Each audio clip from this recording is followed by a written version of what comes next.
அவள் தன்னை இழக்கிறாள் என்று தெரிந்தும் அங்கே இருந்தாள். அன்பு என்பது விடாமுயற்சி என்றும் நேசிப்பவர் பொறுத்து கொள்வார் என்று அவள் நம்பினாள்.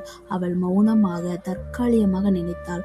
ஆனால் ஒவ்வொரு இரவும் அவன் அருகில் அவள் தனிமையை உணர்ந்து தூங்கினாள்.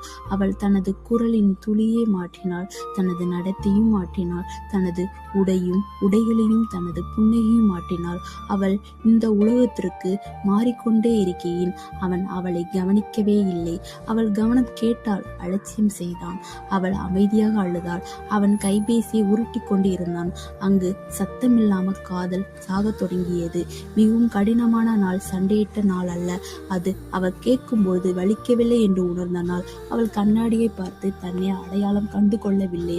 ஆனால் வலிமையான பெண்ணாக காத்திருந்தவளாக மாறிவிட்டாள்.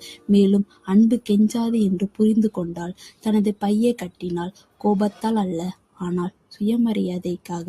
அவள் எங்கு செல்கிறாள் என்று அவன் கேட்டான். அதற்கு அவள் மௌனமாக இருந்தாள். சில சமயம் நாம் விலகுவது அன்பு குறைவதால் அல்ல, நம்மை நாமே நேசிக்க தொடங்குவது.